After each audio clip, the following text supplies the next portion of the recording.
poll the other day, which revealed that a whopping 2/3 of you guys plan on keeping a laptop for 5+ years. So I just watched this video from Luke Mianis. He compares the brand new M2 MacBook Pro 14-inch with a 5-year-old MacBook Pro, and he could come up with tons of different benchmarks, and it's really impressive. Actually, it is very much. But I thought benchmarks, that's not everything. Many people don't use it for like the pro things, even though it's meant to be used by pros. That's why it's called MacBook Pro. And even if you are a pro, don't you care about the day-to-day usage? I bet you do. I do. Well, I'm not a professional. There's just one tiny little problem. I don't have a tech channel on YouTube. I guess that means I just have to find whatever I have of cameras and make my own channel. Wish me luck.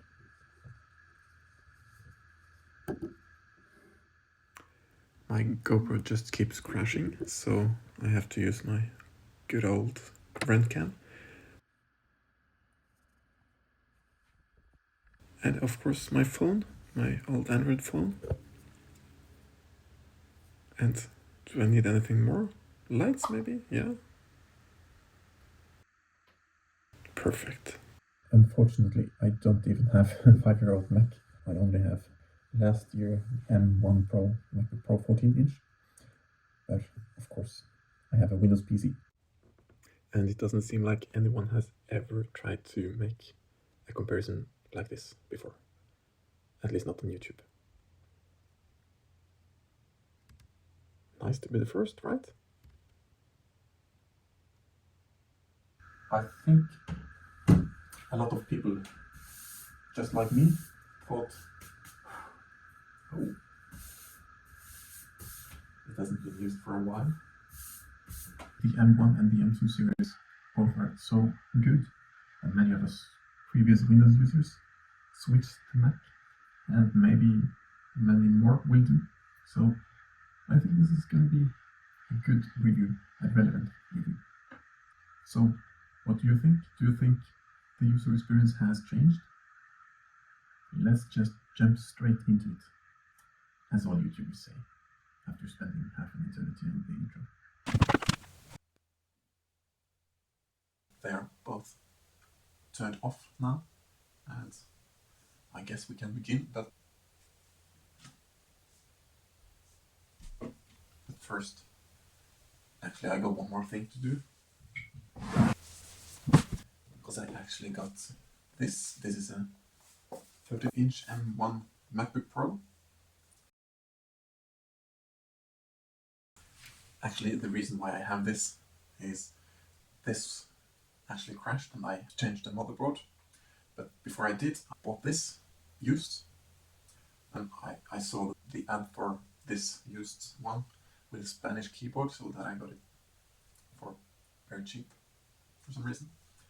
Anyways, that's why I have this. I will sell this. I can't sell this because I'm not getting anything for it, unfortunately. Alright, here we have them, those beauties. Oh, what's on the screen on the last one? Do you see? MacBook Pro 14-inch M1 Pro. MacBook Pro 13-inch M1. Lenovo Yoga with a Core i5 7th generation Intel and the GeForce GTX 1050.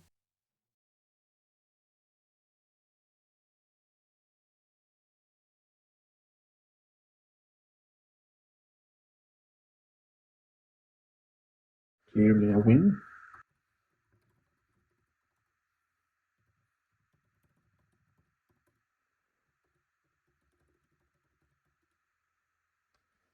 Okay, so it's actually leading the way.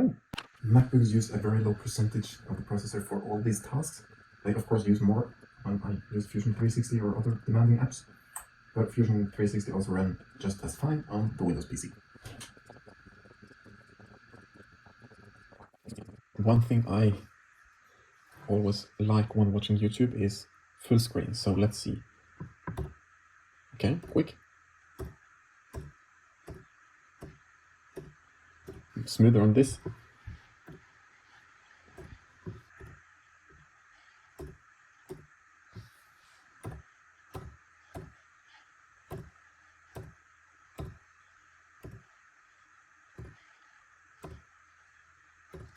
I can see it's sort of stopping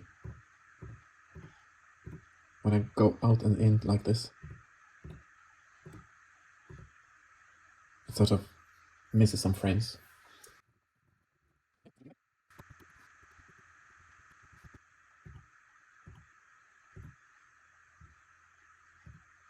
What went wrong there?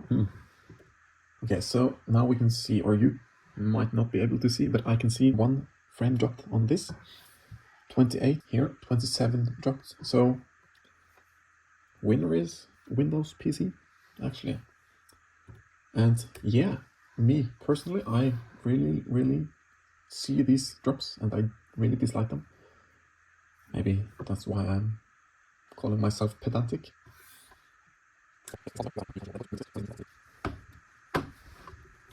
Oh, by the way, the noise is from this. The fans are constantly on. If I try with one hand, that's really annoying.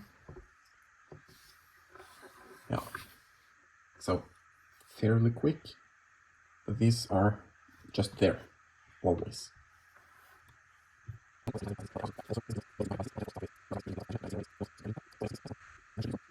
Maybe I should give you the honor of standing on top of this so that you can see.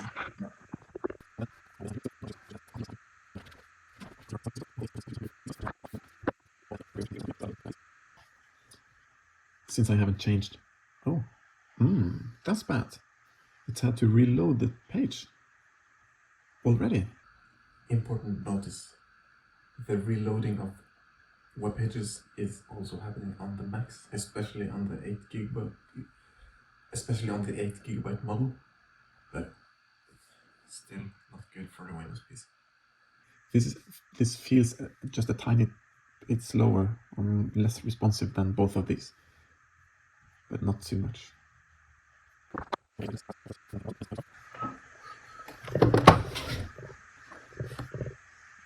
Take a look at all these dust particles.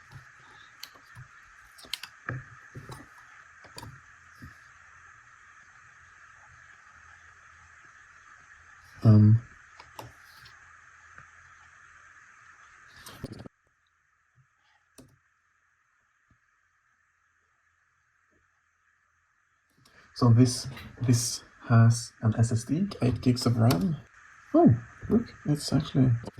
So this is from the time when this one broke and I had to use this to check out whether to buy a Mac. But this actually is fairly quick too. No problems. Let's open Word. Yeah, okay, it's not that quick.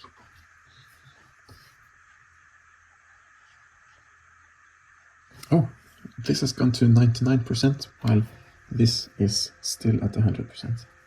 Or at 100 Apple percent, which is, for some reason, just not true. This is definitely slower. But this was a mid and maybe low-end PC back in the days, 10 years ago, so it sort of has no reason to be fast. This has these buttons. I really missed them. Left click, right click, perfect. While no buttons on this or this. This new design, I can't lift it with one hand. Look at this. I can't lift it with one hand.